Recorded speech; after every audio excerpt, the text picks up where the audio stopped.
Hi! It has been literal months since I've last done a vlog, especially concerning kind of my trans journey here. Obviously, things have happened since those early ones.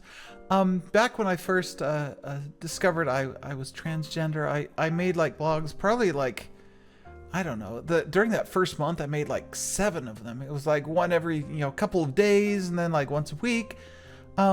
But they were all using like voice changers and like virtual avatars, different things. I think I did one, like maybe in like, most of this happened like May, June of last year. I think I did one like in August where I appeared actually on screen, but I was very much not like,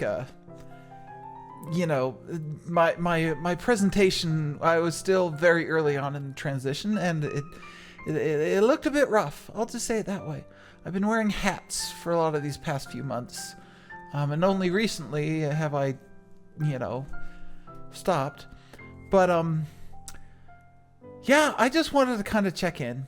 And, I'm going to turn this mic down a little bit. I just wanted to kind of check in with people who are interested. I've done some text posts since those vlogs. But for people who are wondering what I look like now, how I sound, what's been going on, I wanted to make this for you. So this marks, today's January 7th, 2025. So we are, I think I'm close to 8 months now, past, when I discovered that I'm a trans woman. And I would consider this like kind of like my second act, I guess. If my entire transition is like an act, 3-act play, then I'm just entering into Act 2 now. What that means is that I feel like I'm at a place where I can present feminine enough that I feel like this presentation is, for the most part, not 100%, but for the most part, who I want to look like, who I am, who I discovered I am inside, and how I want to present that to the world. Looks like this. Like this is more or less. Like there's still little things like whatever the heck is going on over there I need to fix. Whatever. Who cares? I'm just gonna have a wing. Gonna have a wacky wing. And one of my earrings is in backwards because I couldn't get it in the right way, but that's fine. Don't worry about that. You didn't see that. Like, just pretend that's in fine. But like for the most part, I'm now at a place where I can go outside and be like, this isn't just someone trying to hide their gender and look not masculine enough so that people will be like, oh, that's probably a trans person. I think I'm at a point now where I really feel like I look like me. And which is really important. So that's one reason I'm kind of in the Act 2. The other one is I finally got my name legally changed. I'm now officially Juniper Kate, not just like, I don't go by that anymore. I am that. And that was a fantastic, like, when I was, like, it was a Zoom call, well, more or less, with a judge. So I was here, in this room, and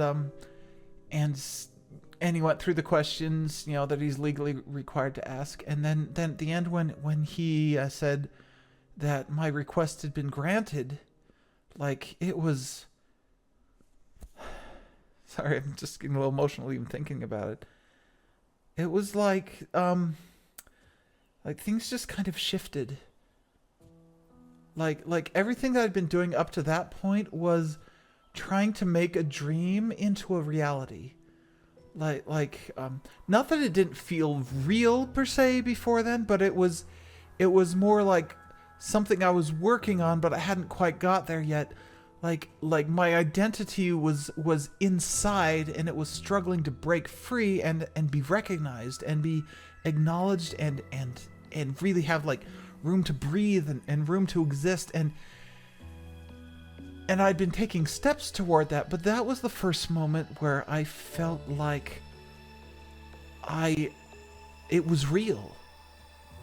Like, well, and not that it wasn't real before, but like that it felt like it was recognized. I felt like it was something that I had actually that Kate was now someone that you could talk to, someone that the world could see, someone that could interact with people, and it wasn't just, you know, someone trying to break free of a shell.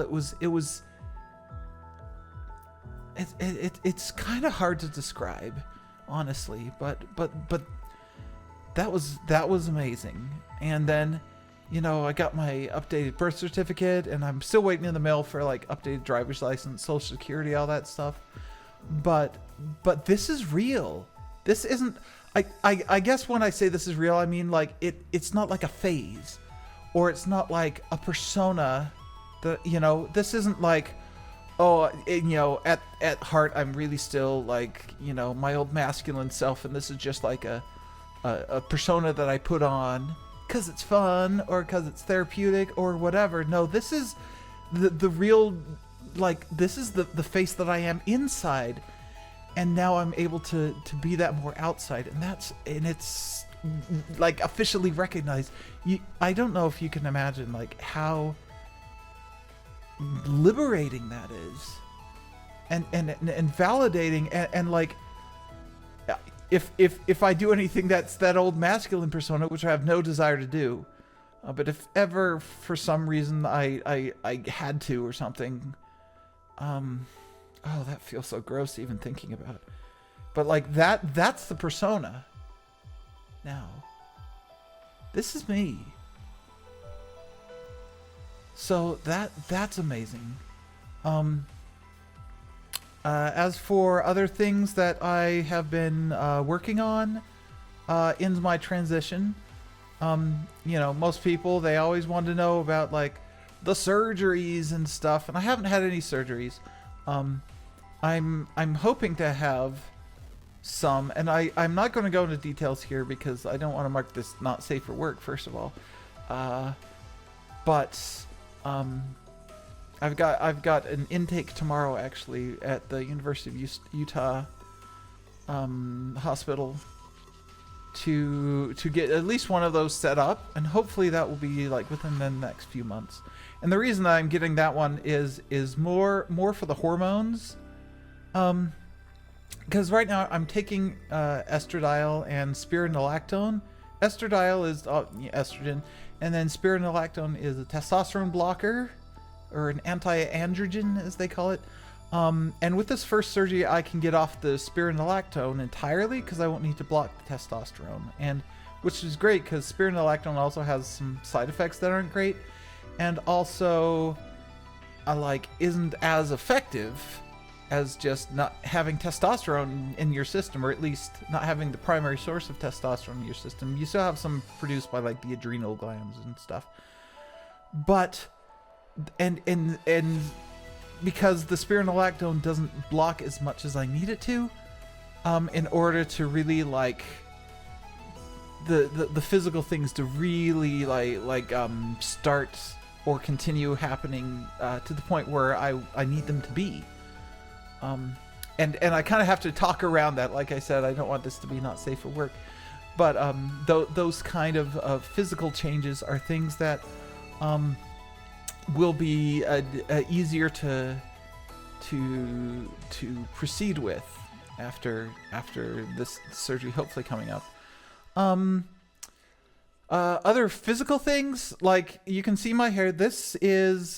I like how this looks. It is not my real hair, except for the little tuft that it refuses to do anything. You can see it's a very different color.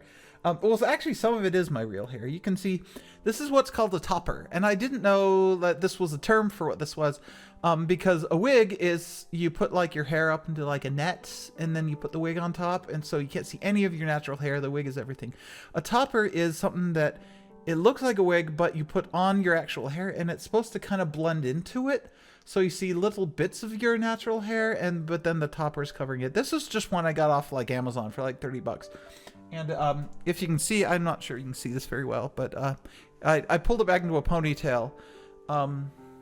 It kind of blends in with the black chair, I know, but I do have an appointment with like a wig shop this week to hopefully get one that looks a little. This one, like, it looks pretty good on camera, but it's clearly synthetic. I'm maybe hoping to get one that looks a little more realistic.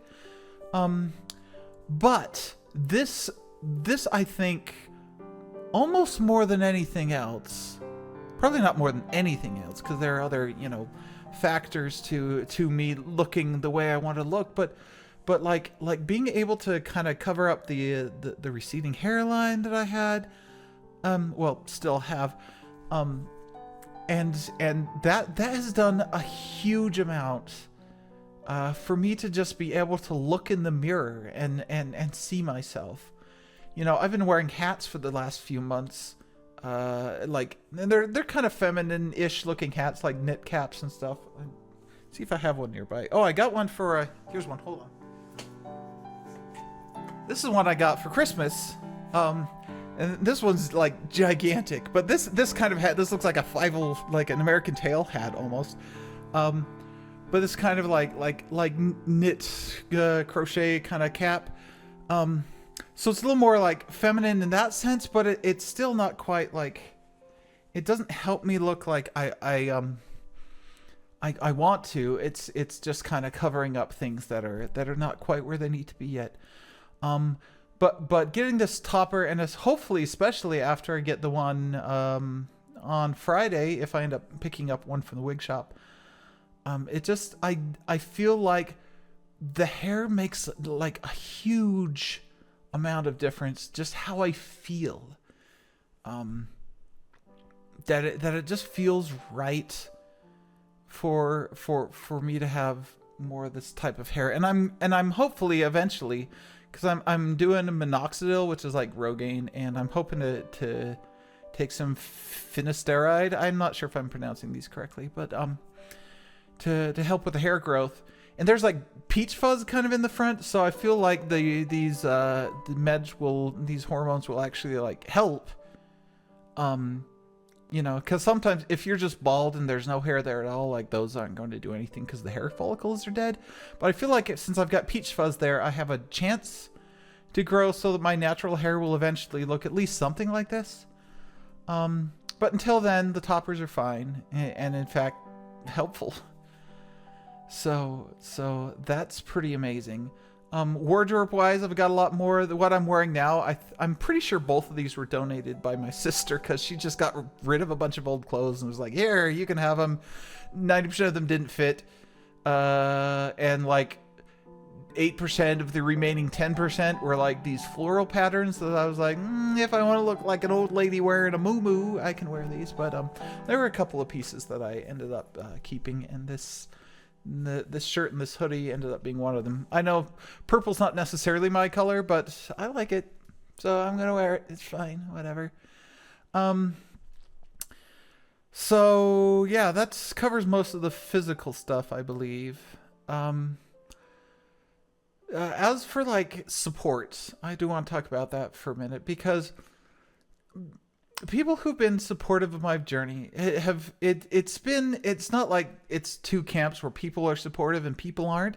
There's been like layers to it.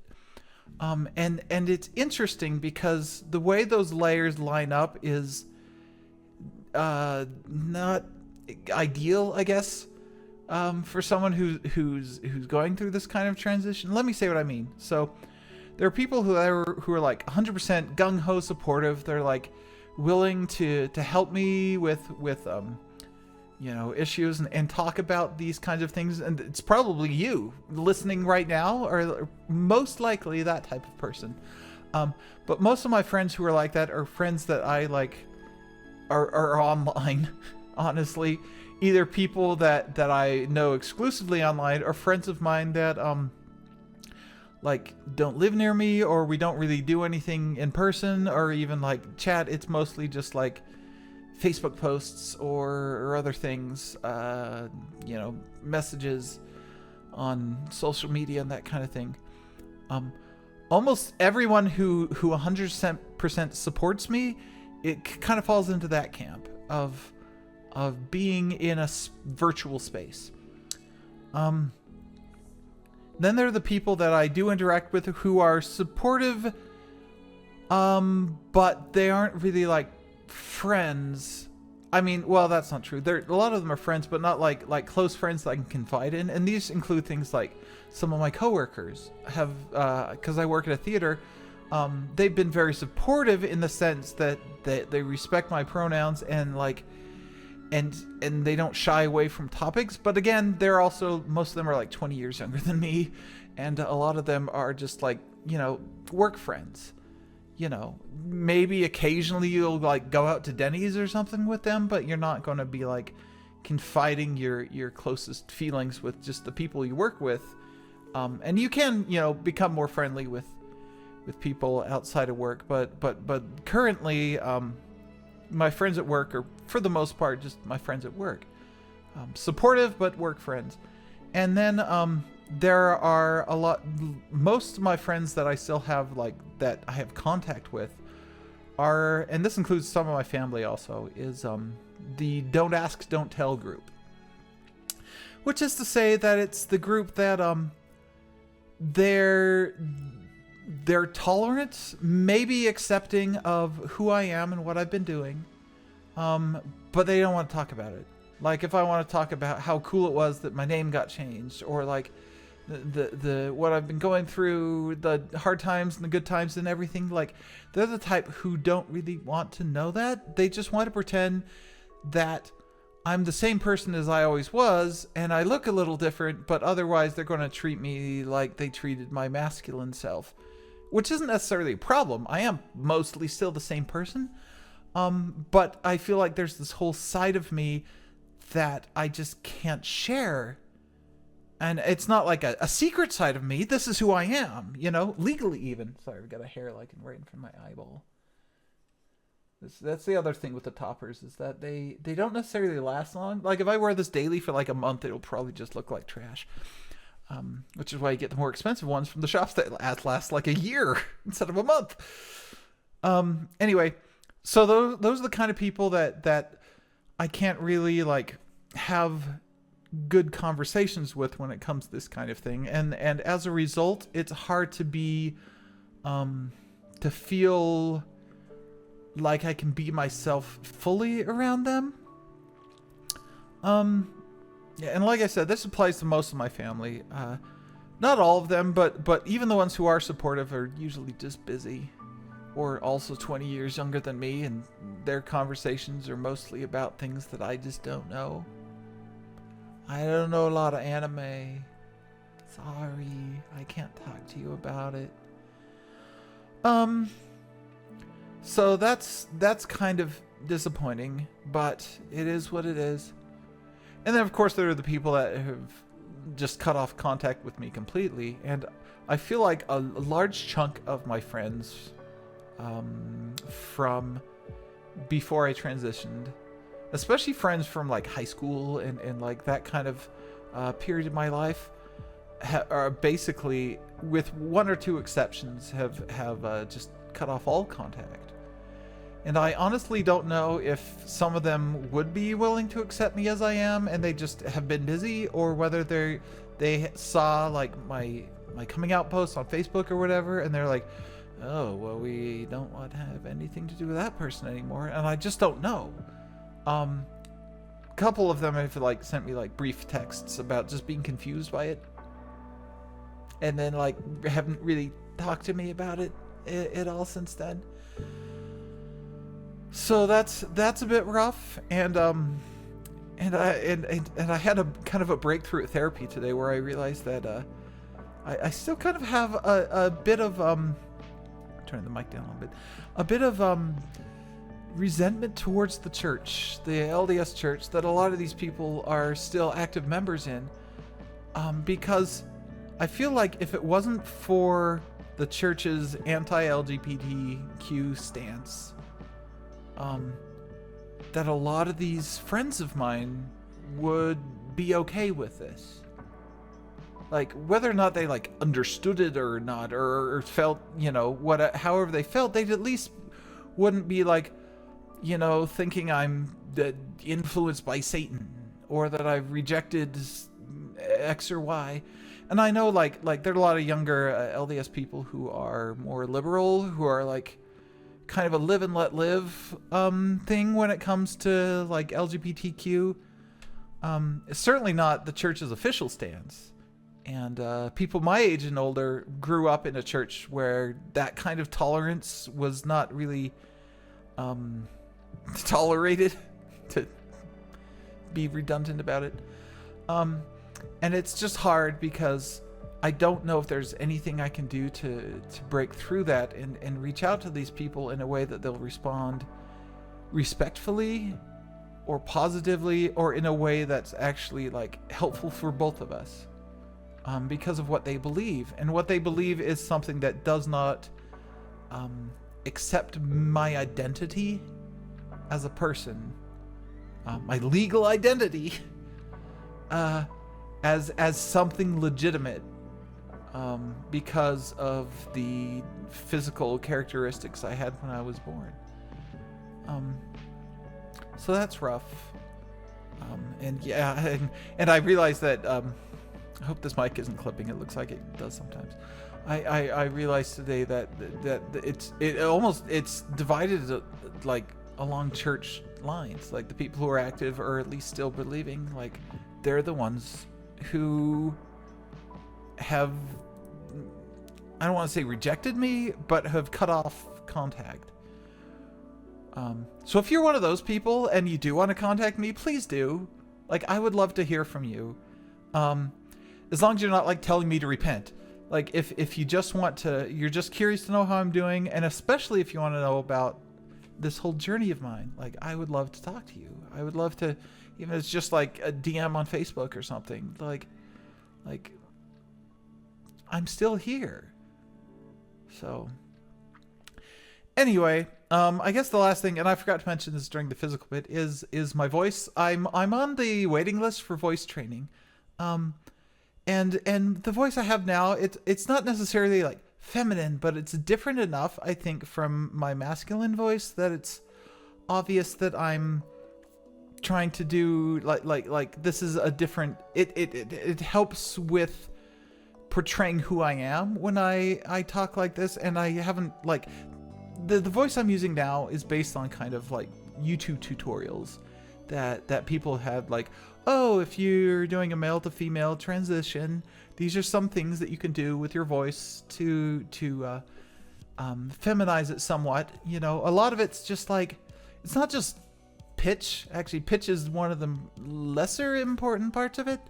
It's more like speaking, like with you raise up your voice box, and like you talk a lot more in kind of your headspace.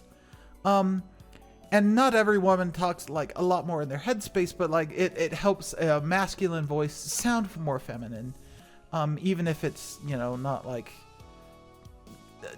you can't tell that this is kind of a quote unquote trans voice, but it's at least different enough that it helps people gender you correctly, and it helps me feel like I sound like I look like, and I the way I sound, the way I look is who I am, not the vocal cords that I was, you know, given during teenage puberty, whatever, however you want to say it. So yeah, don't, you know, I'm learning. Everything's a transition, but that's basically where I am right now. You know, I'm becoming more and more happy with who I am, especially when I can look like this. Some people have been supportive, some people haven't, but like I'm going in a good direction. This whole thing has been immensely helpful for like my mental health, for my self-image. I feel a lot more peaceful than I used to. Like my emotions are stronger, both good and bad. Like I used to dissociate a lot, and now I almost never do. And yeah, just, and the more I appear like this, the more I appear like how I feel that I'm authentic, the more inner peace that I have. You know, the more that I feel like this is who I am, and this is like, it's hard to put into words, and that's the tough bit about a lot of this. Is it? And I had someone, I think it was my brother, asked me near the beginning of this, like how he was sad that it was unfair that he couldn't like fully grasp what I was going through because he literally can't go through it too. You know, it's not like it's not an experience I can be like, well, it's kind of like this thing, and then be like, okay, that now I understand it. I mean, I tried to do that, but truly, it's not like anything I've ever, or like that can be described by people who haven't gone through it. And I feel like that's unfair to people who haven't gone through it, who do want to understand, but that's just how it is. And it's both liberating and frustrating to know that everyone who's cis, this is their baseline.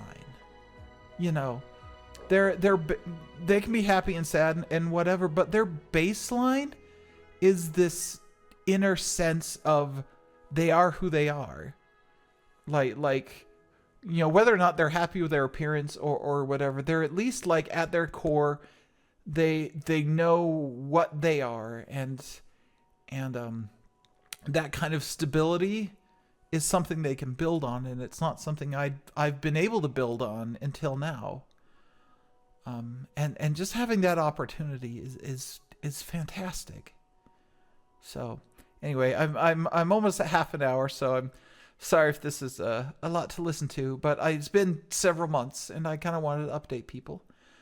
And so, yeah, if you like this, please, you know, comment, talk to me. I want to hear from you. I'm not like doing this as a YouTuber. I'm not like and subscribe and support my Patreon. I don't have a Patreon for my personal life. That would be an odd thing to have a Patreon for. I guess some people do it. But engage, please talk to me. And, because I love hearing from people. I love hearing your stories. If you're trans, or if you know trans people, or if you're trying to understand, or anything, comment, message me. Let's talk. Let's, you know, let's share this kind of story and the joy that there is, so that people who don't understand will have something that will help them start to understand. Maybe that's a good way to begin this whole thing. Anyway, thanks for listening. So I don't know if I'll blog or vlog again soon. I may do it again like in 2 days. I may do it again in a year. Who knows? We'll see. But for now, thanks.